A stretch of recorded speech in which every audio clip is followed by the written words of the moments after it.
Good morning students. आज हम chapter पढ़ेंगे अलंकार। अलंकार का शाब्दिक अर्थ है आभूषण या गहना। जिस प्रकार आभूषण स्त्री की सुंदरता को बढ़ा देते हैं, उसी प्रकार कविता के अलंकार कविता के सौंदर्य को बढ़ा देते हैं या उसकी सुंदरता में चमत्कार उत्पन्न होता है। तो अतः हम इस प्रकार कह सकते हैं, काव्य के सौंदर्य को बढ़ाने वाले तत्व अलंकार कहलाते हैं। अलंकार के प्रयोग से कविता अधिक प्रभावशाली हो जाती है।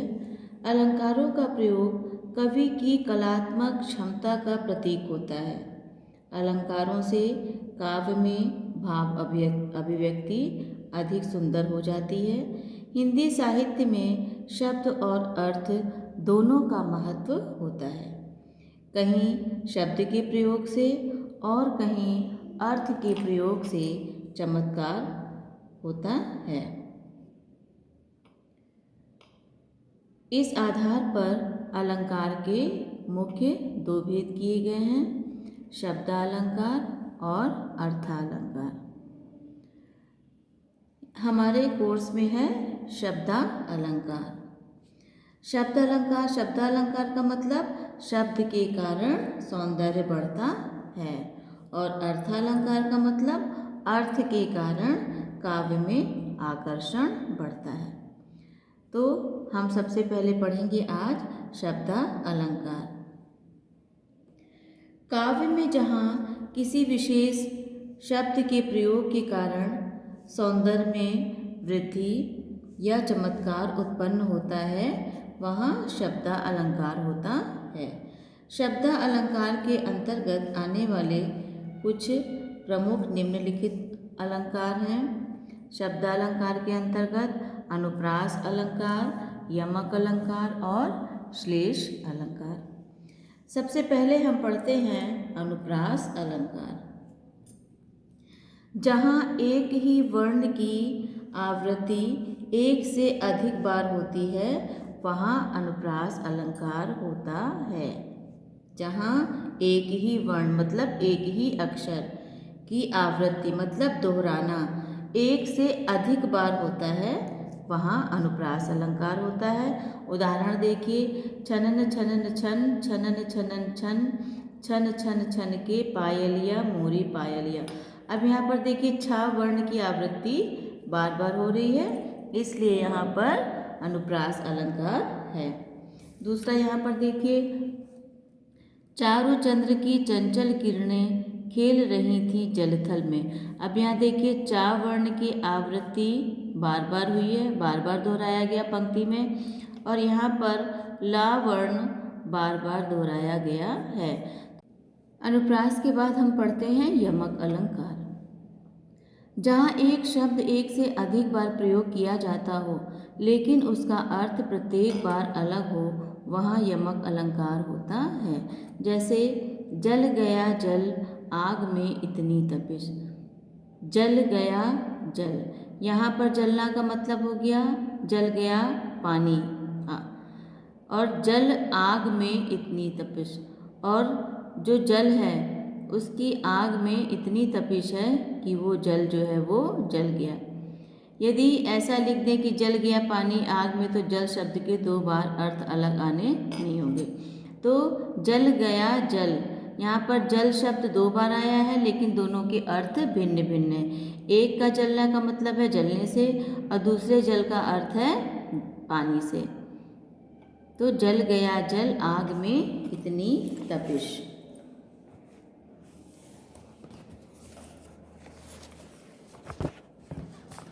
अगला उदाहरण यहाँ पर देखिए,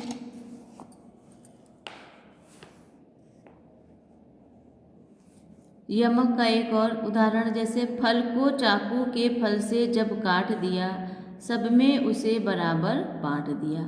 अब यहाँ एक फल का मतलब तो है कि फल को, खाने वाले फल, चाकू के फल से मतलब चाकू की जो धार होती है उससे काट दिया, और सब में बराबर हमने बांट दिया। यहाँ फल शब्द के दो अर्थ हैं, एक फल खाने वाला फल और दूसरा चाकू के फल से, चाकू की धार से।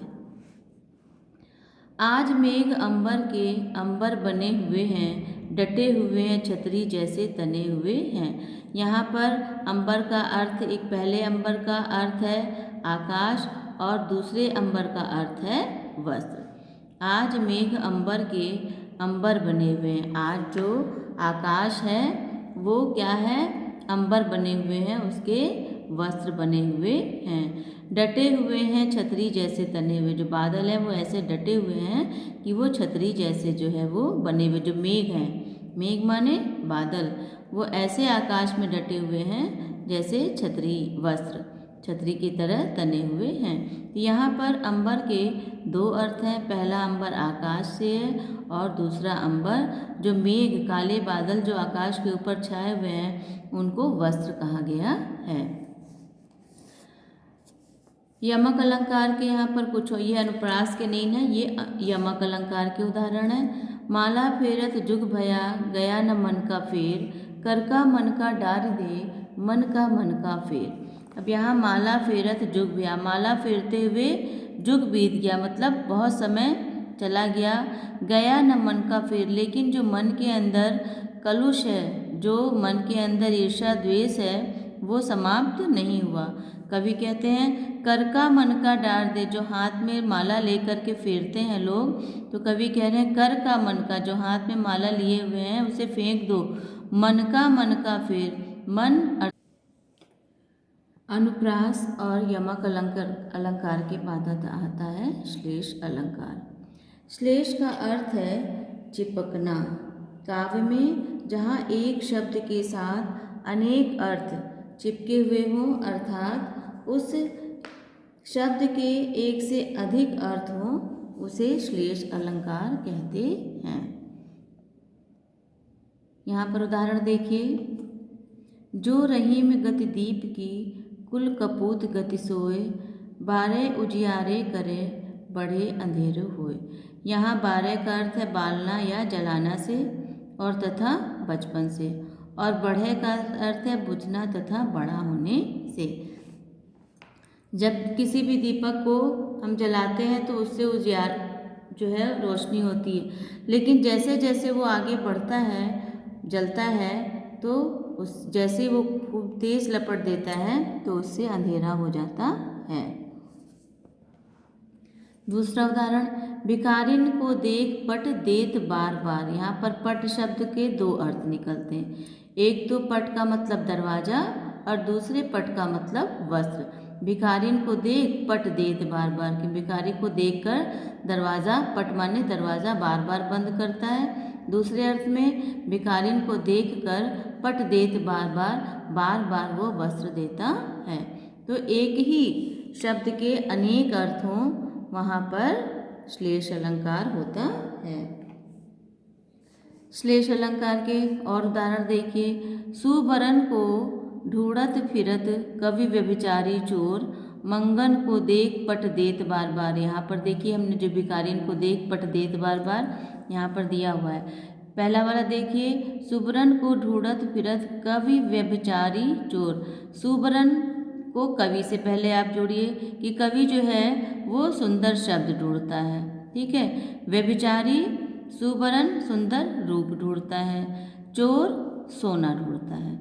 तो सुबरन को ढूंढत फिरत कवि व्यभिचारी चोर, एक ही अर्थ में, एक ही शब्द में तीन अर्थ जुड़े हुए हैं। मंगन को देख पट देत बार बार, यहाँ पर मंगन को मतलब भिखारी को देख करके, पट देत बार बार वस्त्र बार बार देता है, और या फिर दूसरा अर्थ दरवाज़ा बार बार बंद करता है। मधुबन की छाती में देखो सूखी कितनी इनकी कलियाँ। मधुबन मतलब बगीचे से है, इस बगीचे में देखो कितनी सूखी कलियाँ हैं। रईमन पानी राखिए बिन पानी सब सून, पानी गए न उबरे मोती मानुष चून। पानी के भी तीन अर्थ हैं। रईमन पानी राखिए, बिन पानी सब सून। एक तो पानी का अर्थ है चमक, दूसरे के संबंध में सम्मान, बिन पानी, अगर आप कहते हैं ना आँख का पानी मर गया है, दूसरे के संबंध में क्या हो गया, सम्मान।